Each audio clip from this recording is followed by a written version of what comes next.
Radio Kantipur, radio राष्ट्रको। भारी वर्षापछिको बाढी पहिरोका कारण मुलुकका विभिन्न जिल्लाको जनजीवन अस्तव्यस्त। थप 27 जनाको मृत्यु, 30 जना अझै बेपत्ता। कोशी नदीले तटबन्ध भत्किने सम्भावना बढेपछि सप्तरीका गाउँ नै जोखिममा। लिम्पियाधुरा र कालापानी आआफ्नो भएको दाबीसहित राजनैतिक नक्सा सार्वजनिक गरे यता नेपाल र भारतबीच संवाद हुन सकेन। अन्य विषयमा कुराकानी भए पनि सीमा सम्बन्धमा औपचारिक कुराकानी हुन नसकेको राजदूत आचार्यको भनाई। कानूनी व्यवस्था गरेरै सरकारद्वारा नेटवर्किङ व्यवसायलाई अनुमति दिन सुरु, प्रतिबन्ध लगाउने सर्वोच्च अदालतको फैसला विपरीत कानून आएको भन्दै सरकारवालाको आपत्ति। चर्चित भारतीय अभिनेता अमिताभ र अभिषेक बच्चनलाई कोरोना भाइरस संक्रमण पुष्टि, भारतमा झण्डै 8,21,000 संक्रमित। र लालिगा फुटबलमा रियल भल्लाडोलिडलाई 1-0 हराउँदै बार्सिलोनाको उपाधि यात्रा कायमै। इङ्ग्लिस प्रिमियर लिगमा म्यान्चेस्टर सिटीको दोस्रो स्थान पक्का।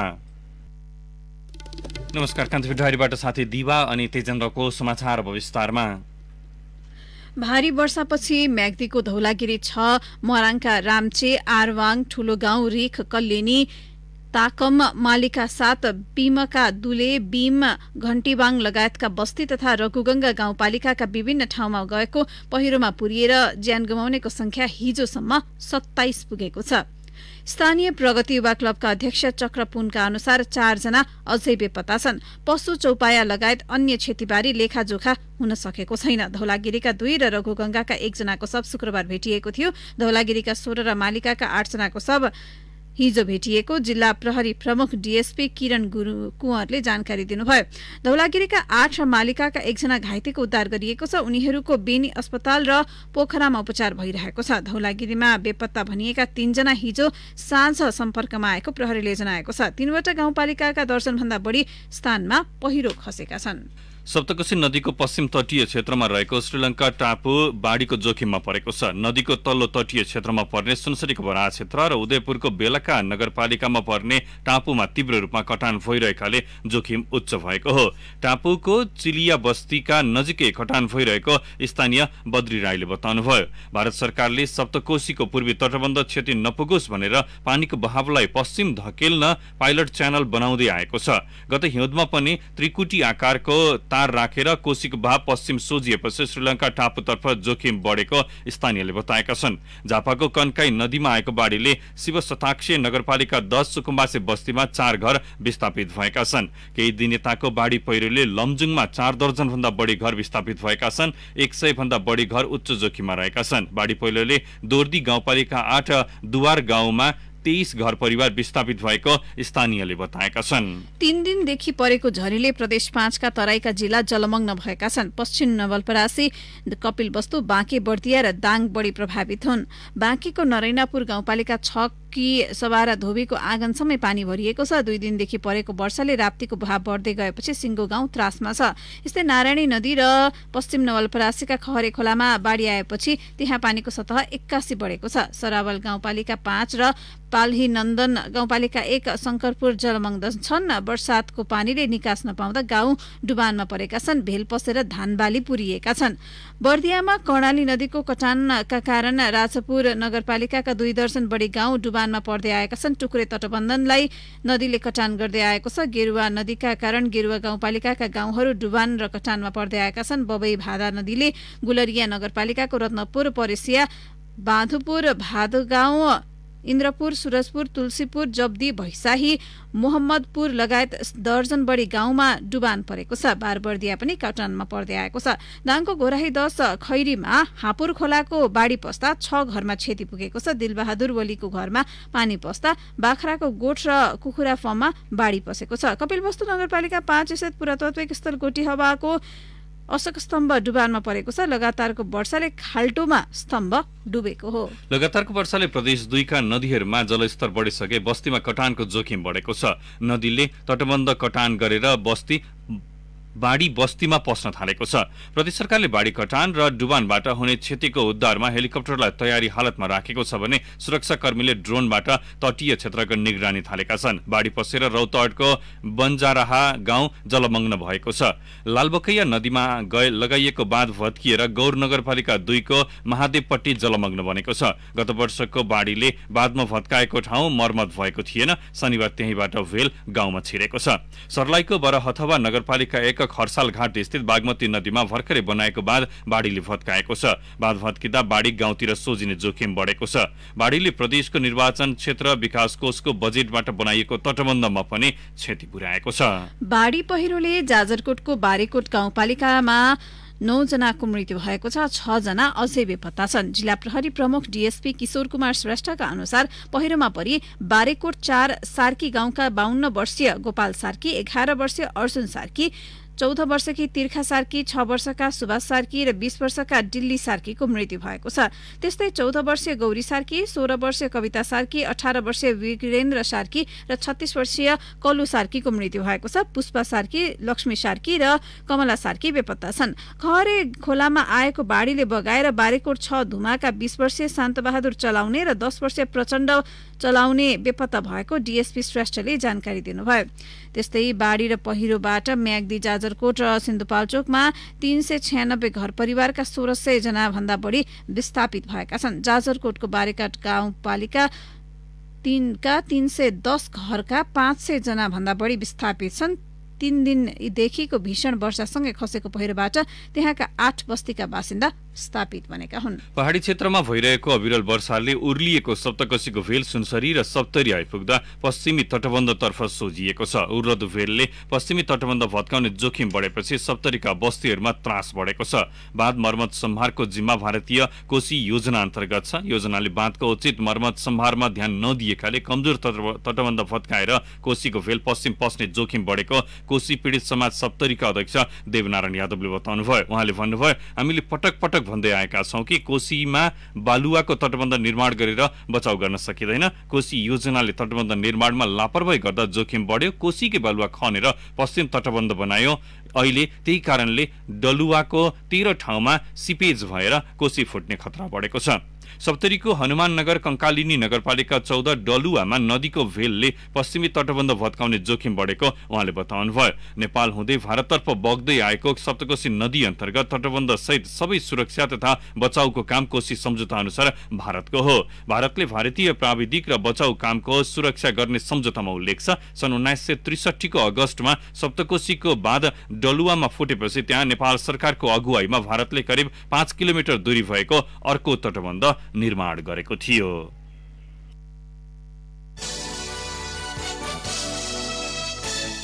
8 महिना अघि भारतले आफ्नो नयाँ प्रशासनिक तथा राजनीतिक नक्सामा लिम्पियाधुरासम्मकै नेपाली भूभागलाई समेटे यता दुई मुलुकबीच संवादहीनता बढेको छ। तर दिल्ली स्थित नेपाली राजदूत निलाम्बर आचार्यले बिहिबार ट्वीट मार्फत एउटा सन्देश दिनुभयो। बोल्नुपर्ने ठाउँमा बोल्ने हो, भन्नुपर्ने कुरा भन्ने हो, त्यो भएको छ, बोलिएको छ, भनिएको छ। तर यो बोलिएको भनिएको कुरा के हो धेरैलाई थाहा छैन। परराष्ट्र मन्त्रालयलाई पनि अन द रेकर्ड केही जानकारी छैन। राजदूतको ट्वीट सन्देशपछि दिल्ली स्थित नियोगमा पाएको सूचनामा भारतसँग अरू पक्षमा संवादहीनताको स्थिति आइसकेको छैन। तर अहिले उब्जिएको सीमावर्ती विवाद र नयाँ नक्सालाई लिएर भने 8 महिना यता कुनै संवाद भएको छैन।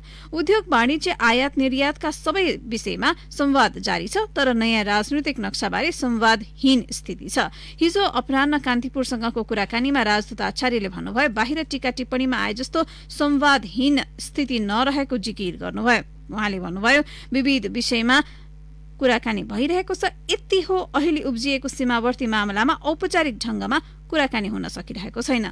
कूटनीतिमा भए गरेका सबै कामकुरा सार्वजनिक सञ्जालमा बहसमा ल्याउनुको अर्थ नरहेको उहाँको भनाइ छ। जस्तो प्रधानमन्त्री केपी शर्मा ओली र काठमाडौँ स्थित चिनिया राजदूत हाउ यान्छीका बारेमा भ्रामक समाचार दिने जी न्यूजका सम्पादक सुधीर चौधरीले यस प्रकरणमा गल्ती स्वीकार्नुमा पनि दिल्ली दूतावासकै भूमिका थियो। राजदूत आचार्यले चौधरीसँग फोनमा कुराकानी गरेपछि उनले त्यो अनर्थ सच्याउने र अब यस्तो घटना नदोहोरिने प्रतिबद्धता जनाएका थिए। कूटनीतिज्ञ डाक्टर भेषबहादुर थापा भने भारतसँग इतिहासमै यो तहको संवादहीन स्थिति नरहेको दावी गर्नुहुन्छ। उहाँले भन्नुभयो, कूटनीतिक तहमा दिल्ली स्थित राजदूतले भनेको छु भन्नुभएको रहेछ, तर हामीले भनेका कुरालाई भारतले के कसरी सम्बोधन गरेको छ भन्ने बारे हामी अनभिज्ञ छौं। भारतसँग सम्बन्ध र संवाद विस्तार गर्न नेपालको कूटनीतिक पहल गर्दै आएको हो, तर यसको जवाफमा मौनता मात्रै आएको छ। कोरोना संक्रमणबाट नेपालमा थप 3 जनाको मृत्यु भएको छ। हिजो आयोजित पत्रकार सम्मेलनमा स्वास्थ्य तथा जनसंख्या मन्त्रालयले काठमाडौँका 2 र सिन्धुपाल्चोकका 1 जना संक्रमितको मृत्यु भएको जानकारी दिएको हो। यो सँगै मुलुकमा कोरोनाबाट मृत्यु हुनेको संख्या 38 पुगेको छ। मन्त्रालयका प्रवक्ता डाक्टर जागेश्वर गौतमका अनुसार काठमाडौँ शङ्ख मूलका 60 वर्षीयको असार 26 गते, गोकर्णेश्वर नगरपालिका 4 का 54 वर्षीय र सिन्धुपाल्चोक 5 पोखरी 6 का 45 वर्षीय पुरुषको असार 25 गते मृत्यु भएको थियो। हिजो 70 जनामा संक्रमण देखिएको मन्त्रालयले जनाएको छ। प्रवक्ता गौतमले कुल संक्रमित मध्ये 50.5% उपचारपछि निको भएर घर फर्किएको बताउनुभयो। निको हुनेको संख्या 8442 पुगेको छ। यस्तै तनहुँको भानु नगरपालिका 2 स्थित शारदा कलेजको क्वारेन्टिनमा 66 वर्षीय पुरुषको मृत्यु भएको छ। हिजो उपचारका लागि पोखरा लैजाँदै गर्दा उनको मृत्यु भएको हो। कान्तिपुर डायरीमा अब ब्रेकको पालो। ब्रेकपछि कान्तिपुर डायरीमा अब कान्तिपुर सविस्तारको पालो। कान्तिपुर सविस्तार। कोरोना भाइरस महामारीका कारण यो वर्ष स्थगित एसईई परीक्षा सधैँका लागि बन्द गर्न विज्ञहरूले सुझाव दिएका छन्। विद्यालयको मूल्याङ्कनका आधारमा नै राष्ट्रिय परीक्षा बोर्डले एसईई नतिजा सार्वजनिक गर्ने तयारी गरेको छ। यो बीचमा निजी विद्यालयले विद्यार्थीको प्री रजिस्ट्रेसन गरिरहेको विषय चर्चामा छ। यस्तो अवस्थामा सो प्रक्रिया गलत नभएको विज्ञको राय छ। अर्कोतर्फ एसईई को नतिजा सार्वजनिक नहुन्जेल भर्ना प्रक्रिया सम्बन्धी कुनै गतिविधि नगर्न सरकारले निर्देशन दिएको छ। कोभिड-19 कारण स्थगित एसईई परीक्षाको नतिजा विद्यालयले दिएको मूल्याङ्कनका आधारमा सरकारले साउन दोस्रो साता गर्ने तयारी गरेको छ। जोखिम यथावत रहेकाले विद्यार्थीको मूल्याङ्कन गरेर विद्यालयले नै अङ्क प्रदान गरी नतिजा प्रकाशन गर्ने तयारी सरकारले गरेको हो। फलस्वरूप विद्यालयले प्रदान गर्ने नतिजाको विवरण राष्ट्रिय परीक्षा बोर्डमा पुग्ने क्रम जारी छ। आगामी मंगलबारसम्म सम्बन्धित जिल्लाका शिक्षा विकास तथा समन्वय इकाइलाई सम्पूर्ण विवरण उपलब्ध गराउन परिपत्र समेत गरिएको छ। सोही विवरण अनुसार नतिजा प्रकाशनको काम अघि बढाइने राष्ट्रिय परीक्षा बोर्डका अध्यक्ष चन्द्रमणि पौडेल बताउँछन्। केही गर्ने ठाउँ छैन, त्यो क्याबिनेटको निर्णय नै त्यस्तो छ। क्याबिनेटको निर्णय नै अब स्कुलले जे पठाउँछ त्यसैलाई प्रमाणीकरण गरिदेऊ भनेपछि हामीले फेरि स्कुलले के पठायो किन पठायो भन्ने कुरै आएन। संविधानले नै कक्षा 12 सम्मलाई विद्यालय शिक्षा मानेपछि एसईई परीक्षाको प्रभावकारितामा प्रश्न भने नउठेका हैनन्। ग्रेडिङ सिस्टममा अङ्क पाइने तथा कुनै पनि विद्यार्थी फेल नहुने मापदण्ड लागू भएसँगै एसईईलाई प्राथमिकतामा राख्नु नपर्ने शिक्षाका जानकार बताउँछन्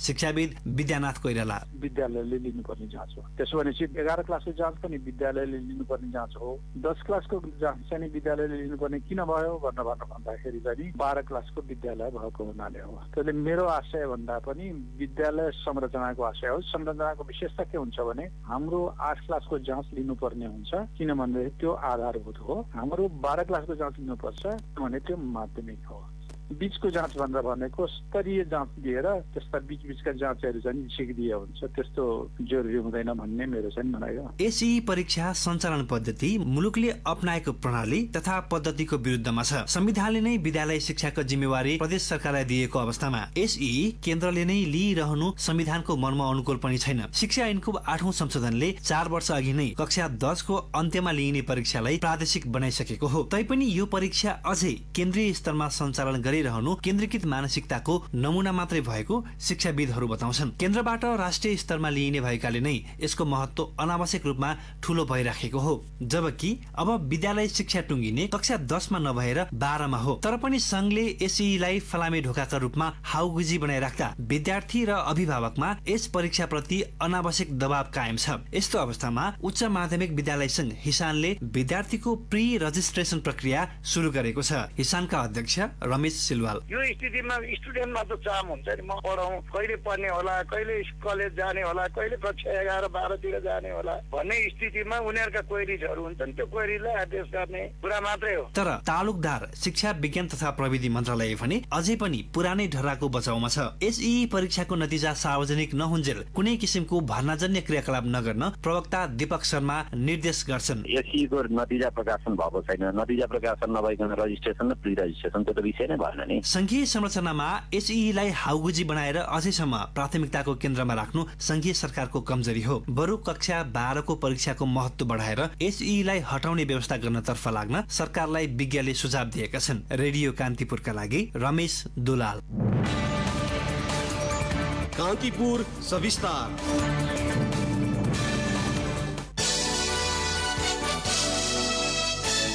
वैज्ञानिक वन व्यवस्थापन कार्यक्रम छानबिन गर्न प्रदेश 5 र सुदूरपश्चिम प्रदेशका विभिन्न जिल्लामा गएको संसदीय उपसमितिको टोलीमा घुस लिएको आरोपमा अख्तियार दुरुपयोग अनुसन्धान आयोगले पक्राउ गरेका सहायक वन अधिकृत सुरेश चन्द्र डीसीलाई समेत प्राविधिक सहयोगीका रूपमा सहभागी गराइएको पाइएको छ। प्रतिनिधि सभाको सार्वजनिक लेखा समितिले देशका विभिन्न जिल्लामा लागू भएको वैज्ञानिक वन व्यवस्थापन कार्यक्रममा भएको बेइज्जती र कटानीबारे अध्ययन गर्न जनता समाजवादीका सांसद प्रदीप यादवको संयोजकत्वमा नेकपाका प्रेमबहादुर आले र कांग्रेसकी मीना सुब्बा सदस्य रहेको उपसमिति बनाएको थियो। सो उपसमितिका सदस्य गत साता स्थलगत अध्ययनका लागि कैलाली र कञ्चनपुरका विभिन्न सामुदायिक वनमा गएको थियो।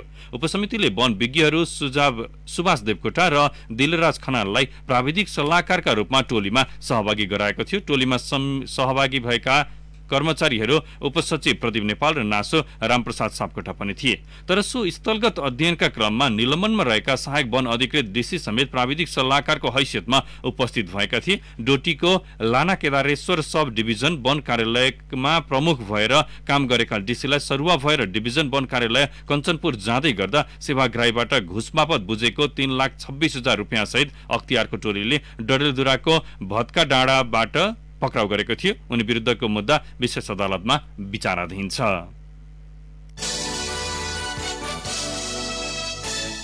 संयुक्त अरब इमिरेट्स यूएईमा लुकीछिपी बस्दै आएका सुन तस्करीका आरोपित हरिशरण खड्कालाई त्रिभुवन अन्तर्राष्ट्रिय विमानस्थल अध्यागमन कार्यालयले पक्राउ गरेको छ। 33 किलो सुन तस्करी र सनम साक्य हत्या प्रकरणका मुख्य योजनाकार चुडामणि उप्रेती गोरेका सहयोगी बनिएका खड्कालाई हिजो विमानस्थल अध्यागमनको टोलीले पक्राउ गरेको हो।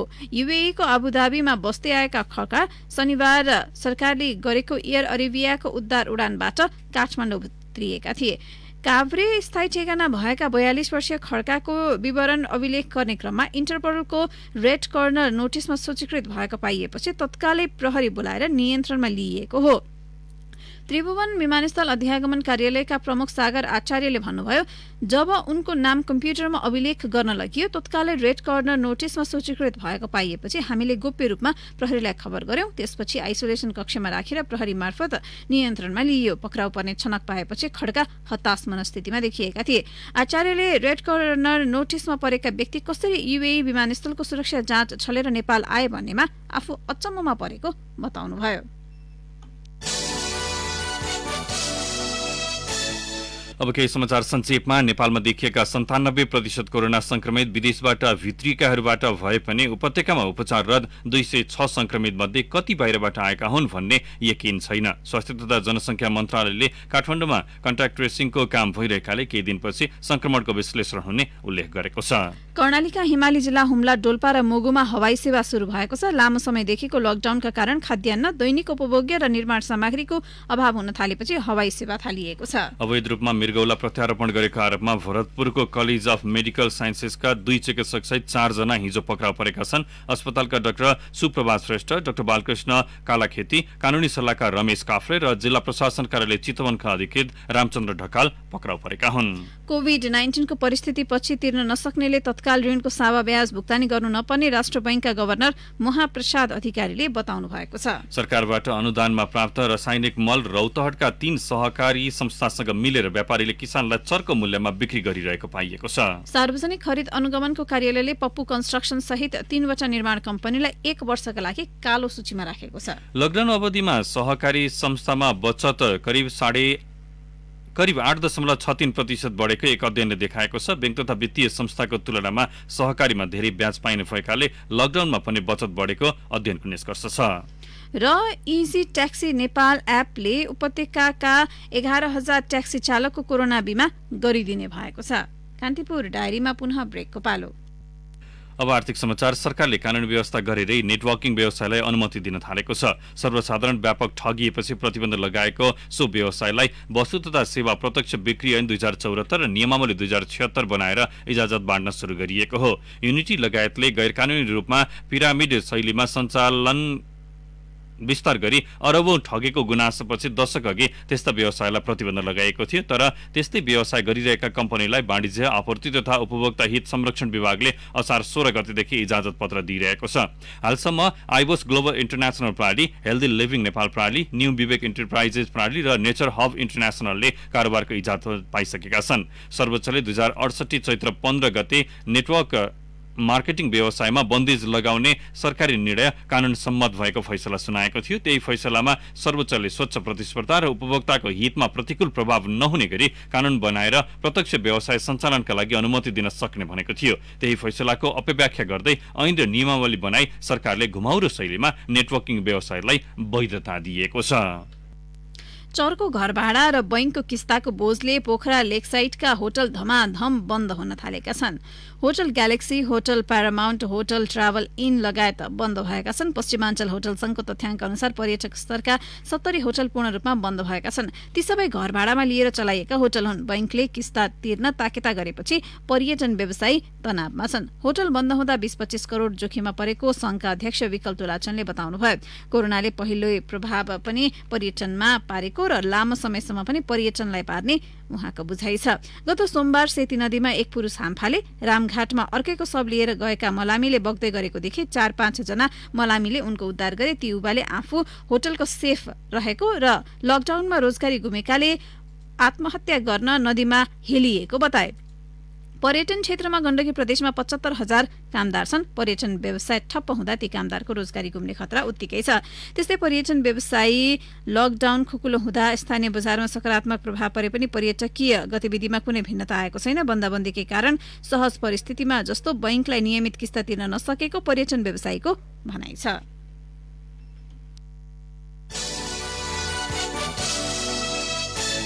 अब अन्तर्राष्ट्रिय समाचार। चर्चित भारतीय अभिनेता अमिताभ बच्चनलाई कोरोना भाइरसको संक्रमण पुष्टि भएको छ। 77 वर्षीय बच्चनले आफ्नो सामाजिक सञ्जाल मार्फत आफूलाई कोरोना पोजिटिभ भएको जानकारी दिनुभएको हो। बच्चनले आफू अस्पताल भर्ना भएको जानकारी दिँदै आफ्ना सम्पर्कमा आएका सबैलाई परीक्षण गराउन अपील गर्नुभएको छ। अमिताभको छोरा अभिषेकलाई पनि कोरोना परीक्षणमा पोजिटिभ देखिएको छ। भारतमा सबैभन्दा चर्चित कलाकार मानिने अमिताभ बच्चनले दशकको अवधिमा 200 फिल्ममा अभिनय गर्नुभएको छ। अमिताभ बच्चनका बाबु छोरालाई नै भारतको मुम्बई स्थित नानावती अस्पताल भर्ना गरिएको छ। अमिताभ पत्नी जया र अभिषेक पत्नी ऐश्वर्या रायको कोरोना परीक्षण रिपोर्ट भने आज आउनेछ। अस्पतालले दुवैको अवस्था स्थिर रहेको उल्लेख गरेको छ। विश्वमा संक्रमणको दरमा तेस्रो स्थानमा रहेको भारतमा 8,20,916 जनामा कोरोना भाइरसको संक्रमण पुष्टि भइसकेको छ। सबैभन्दा बढी प्रभावित मध्येको महाराष्ट्र राज्यमा मात्रै 2,38,000 संक्रमित भेटिएका छन्। अब खेल प्रसंग। बार्सिलोनाले स्पेनिश ला लिगा फुटबलको पदयात्रा कायमै राखेको छ। 36औं चरणको खेलमा गैराती रियल भल्लाडोलिडलाई 1-0ले हराउँदै बार्साले शीर्ष स्थानको रियल मड्रिडसँगको दूरी 1 अङ्कमा छुट्याएको हो। भल्लाडोलिडको मैदानमा खेलको 15औं मिनेटमा अर्तुरो भिडालले गरेको गोल बार्सालाई 3 अङ्क दिलाउन पर्याप्त बन्यो। अधिकांश समय भल्लाडोलिडलाई समय दबावमा राखेको बार्साले पाएका अन्य अवसर भने खेर फालेको थियो। 36 खेलबाट बार्साको 79 अङ्क भएको छ। एक खेल कम खेलेको रियल मड्रिडको 80 अङ्क छ। गैराती नै ओसासुनाले सेल्टा डिभिगोलाई 2-1ले हराउँदा एथलेटिको मड्रिडले रियल बेटिस विरुद्ध 1-0 को संघर्षपूर्ण जित निकाल्यो। इंग्लिश प्रिमियर लिग फुटबलमा म्यान्चेस्टर सिटीले शानदार जित निकालेको दिन चेल्सी भने पराजित भएको छ। ब्राइटन एन्ड होभ एल्बियनलाई 5-0ले पराजित गरेसँगै सिटीले यो सिजन दोस्रो स्थानमै रहने निश्चित भएको छ। सिटीलाई शानदार जित दिलाउन रहेम स्टर्लिङले ह्याट्रिक गरेका थिए। ग्राभियल जेसस र बर्नार्डो सिल्भाको नाममा एक-एक गोल रह्यो। 35 खेलबाट सिटीको 72 अङ्क भएको छ। समान खेलबाट लिभरपुलको 93 90 अङ्क छ। लिभरपुल गए राति बर्नलीसँग 1-1 गोलको बराबरीमा रोकिएको थियो।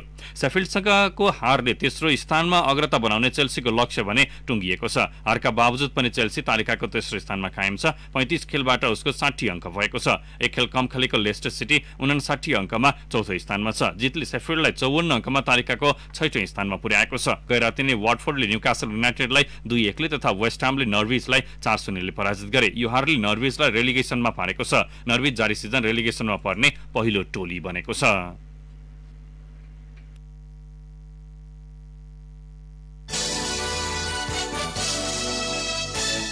अब मौसम सम्बन्धी जानकारी। मुलुकभर सामान्यदेखि पूर्ण बदलिरही अधिकांश स्थानहरूमा मेघ गर्जन र चट्याङका साथै वर्षाको सम्भावना रहेको जल तथा मौसम पूर्वानुमान महाशाखाले जनाएको छ। त्यस्तै प्रदेश 1, प्रदेश 2, बागमती प्रदेश तथा गण्डकी प्रदेशका केही स्थानहरूमा भारी वर्षाको सम्भावना रहेको महाशाखाले जनाएको छ। मनसुन पूर्ण रूपमा सक्रिय भएकाले भोलिसम्म वर्षा हुने सम्भावना रहेको महाशाखाले उल्लेख गरेको छ। केही बेर अघि 21 डिग्री सेल्सियस मापन गरिएको काठमाडौँ उपत्यकाको अधिकतम तापक्रम आज 26 डिग्री सेल्सियससम्म पुग्नेछ।